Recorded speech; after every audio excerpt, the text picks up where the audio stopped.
What's up, guys? LQ here with the LQ Review, and finally, Netflix has done it.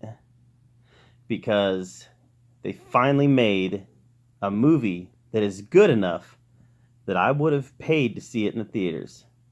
And that movie, of course, is Rim of the World. And yeah, Netflix has made some very watchable movies, right? But they've also made a bunch of stinkers. A lot of movies that I very much look forward to that were ended up being stinkers. Game Over Man comes to mind. I can't tell you how much I looked forward to seeing Game Over Man. I thought it was like this. It was gonna be Die Hard. I thought it was gonna be Die Hard that was self-aware and knew what it was, and it was stupid. So a lot of Netflix movies have been that. Then there's been some decent Netflix movies. You talk about Bird Box. But at the same time, Bird Box was like a poor man's Quiet Place. You talk about The Silence.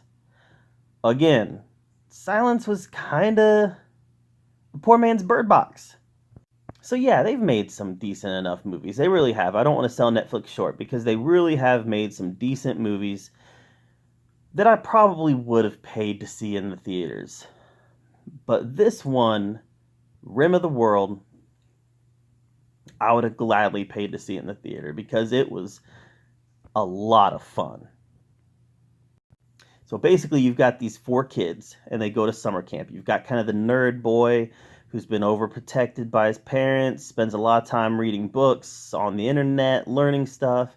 You've got the rich kid with rich parents who maybe things aren't as they seem. You got the quiet girl, very much a loner. And then you've got kind of the bad boy who's actually a juvie escapee.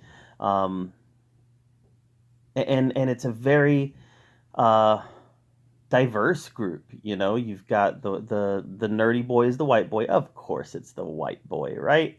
Then you've got an African American boy. You've got an Asian girl. So I mean, you're talking about a very diverse group, which Netflix is, to their credit, they've done a very good job of diverse media, whether it be TV shows or movies. They've done a good job of adding diversity to what they're putting out. And a lot of these sound kind of like stereotypes. Like, you got the quiet girl, you've got the nerdy boy, you've got the rich kid whose parents probably aren't all that rich. So you've got these stereotypes, but they do a pretty good job in this movie of playing against those stereotypes. The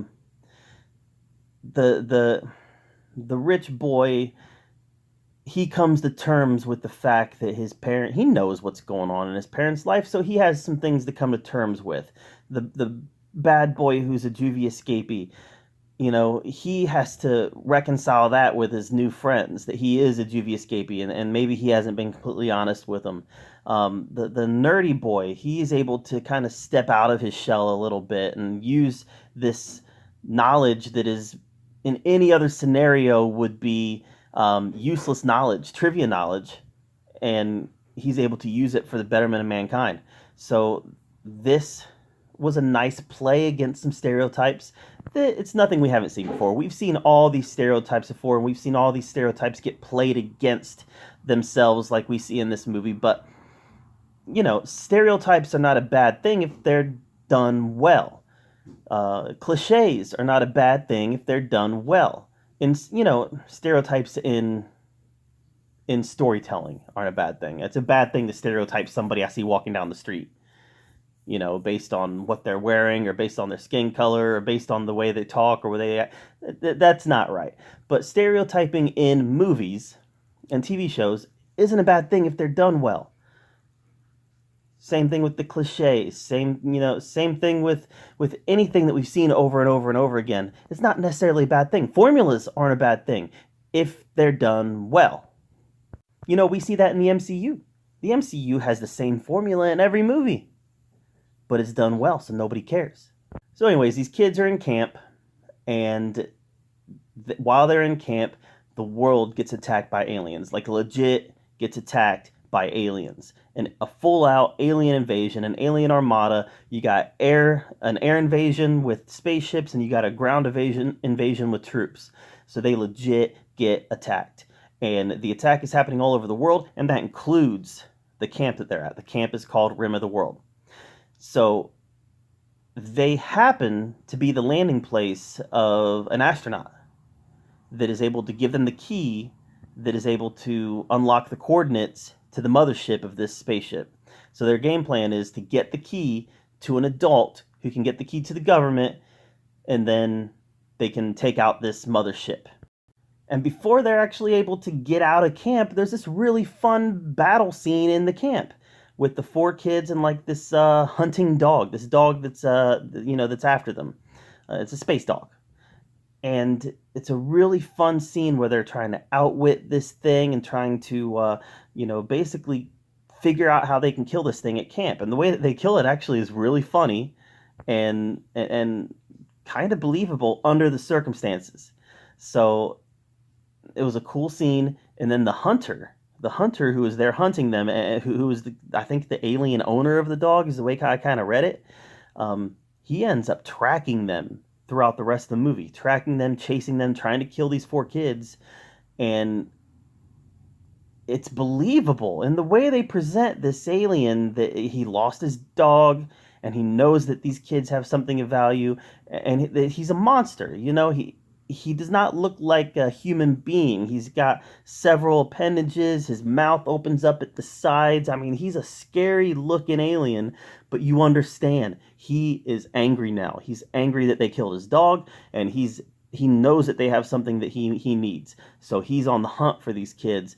So these kids, as they're trying to get this key to the government, they're always one step ahead of this alien hunter. And every now and then, he catches up with them. And how are they going to outwit him this time? How are they going to get away from him this time? It's really phenomenal. The battle scenes, so some aerial battle scenes are in this movie. And what I like about it, and the kids even make the joke, it's Independence Day. No, it's not. It's June. That's really funny because not all kids are going to even be aware that Independence Day is this movie. But it was Independence Day. You had a bunch of Raptor fighters coming in and doing aerial battle against a bunch of alien spaceships. It was very Independence Day-like. But what was interesting about it was told from the perspective of the kids on the ground. It wasn't told from the perspective of a couple pilots in the cockpit saying, we're going to smoke this stogie after we win. It was told from the perspective of the terrified teenagers on the ground watching it play out overhead. So that was cool. There were some really cool battle scenes, and the special effects. I'll tell you what, Netflix put a budget into this because the special effects were for the most part there. There's a couple CGI scenes with the monsters that looked a little cheesy, looked a little fake. But the aerial stuff was legit. It was legit. It was legit big budget, movie theater quality aerials. Like I said, the monster stuff, some of it was good, some of it not so good. And another thing I liked about this movie was just the horror of it. There's a scene in the movie where the kids get out of the mountain and they're looking at the city below them, and the city is in ruins and it's smoking, and there's just this horror that falls over their face. Like, oh my gosh. And it's there, and it's palpable, it's tangible. So that was really well done by the filmmakers as well. I also like the fact that even though it's this terrible thing that's happening, this horrible world-ending apocalyptic thing that's happening, these are still kids. And they don't shy away from that at any point in this movie. They don't shy away from the fact that these are kids and they're terrified. But they also don't shy away from the fact that these are kids. And even in the midst of something like this, they're going to take time to play. They're going to take time for some joy. There's a fantastic scene where one of the kids was being taught how to ride a bike going down the mountain. And for a moment, these kids were kids, and they were having fun, and they were putting their feet out and riding with no hands and laughing and having a good time. And that, again, was a very real moment that the writers understood how kids would behave And even in the face of something like that, the writers understood it. So I thought that was a really, really good moment. And there were a couple of those like that, where the kids just had these really nice moments where they were kids. All right, so I'm raving about this movie. So what wasn't so great about it? Well, there was some kind of lazy writing. There's a scene where the kids find the troops, and they give the key to the troops, and the general's like, "Oh yeah, we've been talking to this astronaut all day. Thank goodness you saved the world. Get on the bus, kids. You guys just might have saved the world."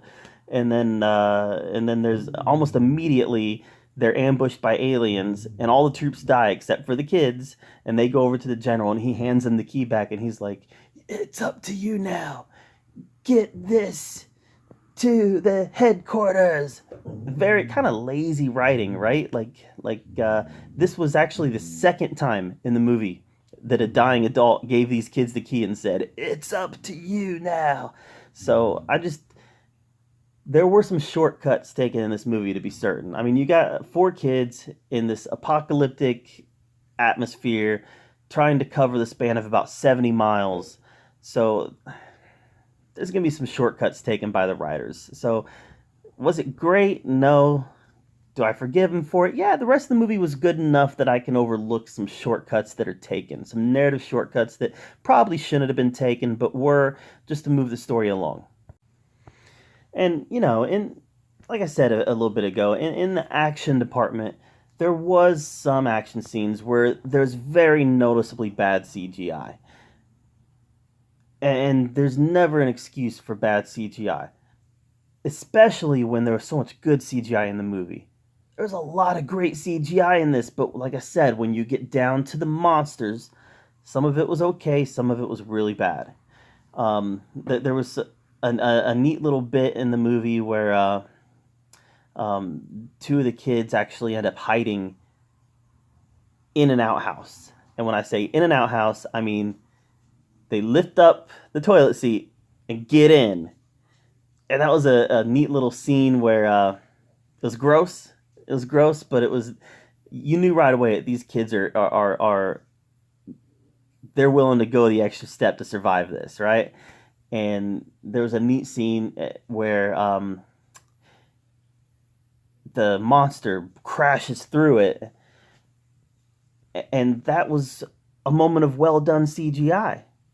So it wasn't like they couldn't have the budget for well done CGI.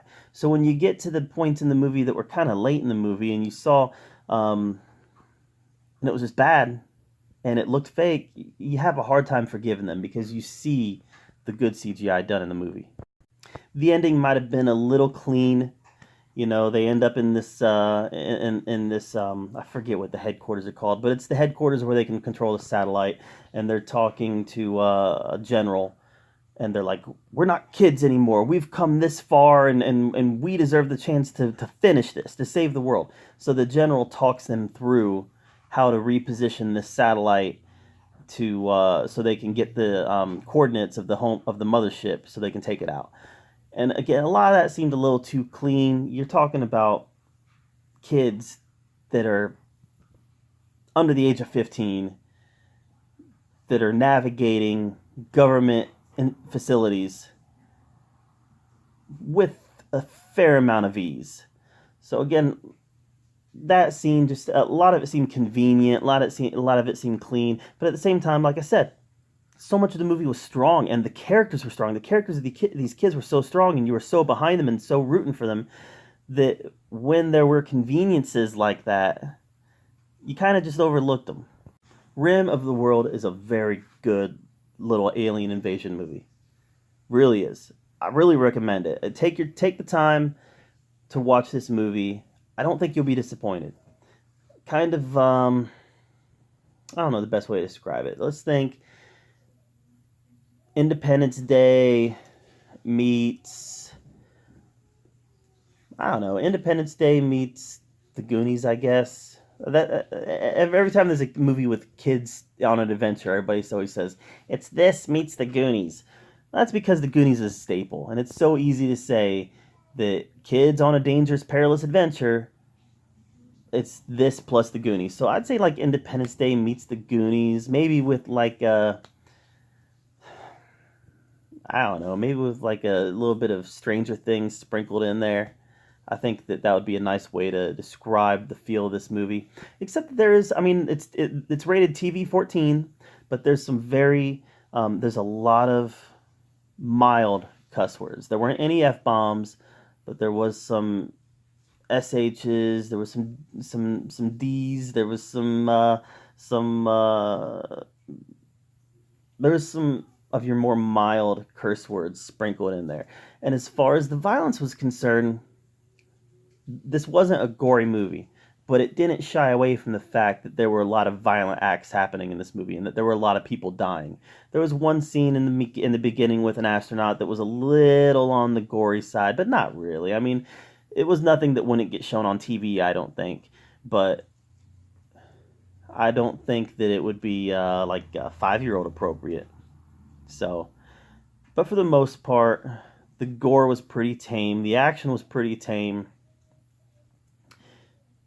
A few times somebody would get killed by an alien, and you wouldn't see any blood, but you would hear the screaming, you would hear the bones crunching.